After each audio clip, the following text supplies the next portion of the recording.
নমস্কার বন্ধুরা, যেসব মা বোন ও দিদিরা এখনও অন্নপূর্ণার টাকা পাওনি, এই ভিডিওটি তাদের উদ্দেশ্যে।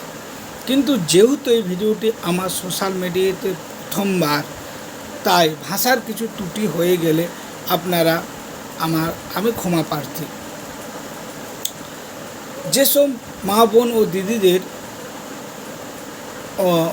অন্নপূর্ণার অনলাইন স্ট্যাটাস অ্যাপ্রুভ কিন্তু টাকা পায়নি, এই ভিডিওটা বিশেষ করে তাদের জন্য। যেসব মা বোন ও দিদিরা অন্নপূর্ণার টাকা পায়নি, তাদের আমি বলবো আপনারা অতি অবশ্যই আপনার অ্যাপ্লিকেশন করা অন্নপূর্ণার স্ট্যাটাস আগে চেক করুন। যদি স্ট্যাটাসে অ্যাপ্রুভ থাকে, তাহলে টাকা অবশ্যই আপনাদের অ্যাকাউন্টে এসে গেছে। কিন্তু আপনারা অ্যাকাউন্টে টাকা দেখতে পাচ্ছেন না, কি কারণ? এর প্রধান কারণ হলো কি সমস্যা হচ্ছে। এর প্রথম একটি সমস্যা হচ্ছে আপনারা যেখানে গুলিয়ে ফেলছেন।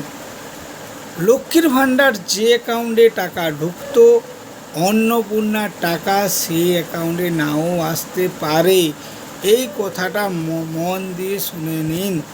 লক্ষ্মীর ভাণ্ডারের টাকা যে অ্যাকাউন্টে আসতো, অন্নপূর্ণার টাকা সেই অ্যাকাউন্টে নাও আসতে পারে। তার প্রধান কারণ, আপনার যে অ্যাকাউন্টে ডিবিটি লিঙ্ক থাকবে সেই অ্যাকাউন্টেই অন্নপূর্ণার টাকা আসবে। তাহলে আপনাদের কি স্টেপ নিতে হবে? যারা টাকা এখনও আসেনি তাদের ক্ষেত্রে বলছি। প্রথম স্টেপ, আপনি আপনার অন্নপূর্ণার অ্যাপ্লিকেশনটা চেক করুন, যদি তাতে অ্যাপ্রুভ বার হয়। সেকেন্ড স্টেপ, আপনার ডিবিটি লিঙ্ক চেক করুন। উদাহরণস্বরূপ আপনাকে আমি বলছি, ধরুন আপনার আগে লক্ষ্মীর ভাণ্ডারের টাকা পাঞ্জাব ব্যাংকে ঢুকত। স্বাভাবিকভাবেই আপনি অন্নপূর্ণার টাকা যখন আসতে শুরু করেছে, পাঞ্জাব ব্যাংকেই চেক করবেন। কিন্তু যখনই টাকা পাচ্ছেন না, তখন আপনাকে ডিবিটি লিঙ্ক চেক করতে হবে। আমার পাশের বাড়িতেই এক দিদির ক্ষেত্রে ঠিক এরকমই ঘটনা ঘটেছিল। তার অন্নপূর্ণার তার লক্ষ্মীর ভাণ্ডারের টাকা পাঞ্জাব ব্যাংকে আসতো।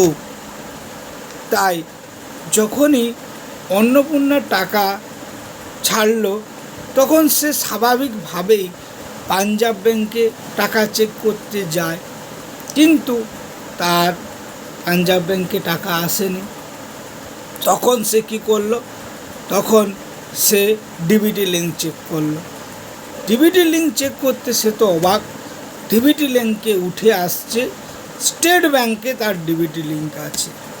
কিন্তু ওই দিদিটি তার যে স্টেট ব্যাংকে একটি অ্যাকাউন্ট আছে, সেটি সে জানতোই না।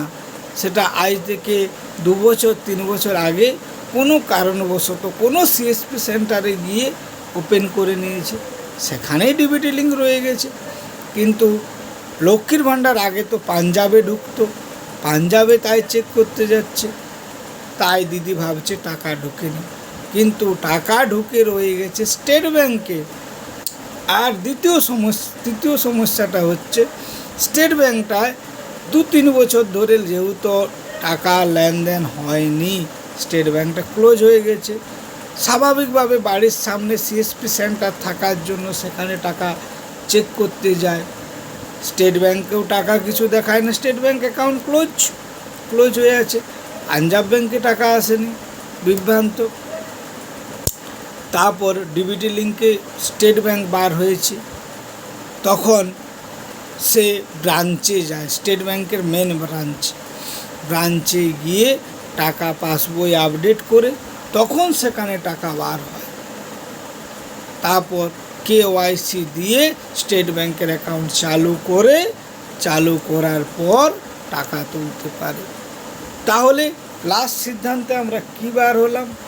যেসব মহিলার টাকা এখনো ঢোকেনি, প্রথম স্টেপ, তাকে তার অন্নপূর্ণার স্ট্যাটাসটি প্রথম চেক করতে হবে। যদি অ্যাপ্রুভ থাকে, সেকেন্ড স্টেপ তার ডিবিটি লিঙ্ক কোন ব্যাংকে আছে দেখতে হবে। ডিবিটি লিঙ্ক কোন ব্যাংকে আছে দেখতে হবে। বারবার আমি বলছি, লক্ষ্মীর ভাণ্ডার টাকা যে ব্যাংকে আসতো, অন্নপূর্ণার টাকা সে ব্যাংকে নাও আসতে পারে। ডিবিটি লিঙ্ক চেক করুন, কোন ব্যাংকে আছে সেই ব্যাংক দেখুন। সেই ব্যাংক যদি চালু না থাকে, চালু করুন, টাকা অবশ্যই আপনারা পাবেন। নমস্কার। যদি আমার ভিডিওয় কিছু ভুল হয়ে থাকে, আমি কিন্তু ক্ষমা প্রার্থী।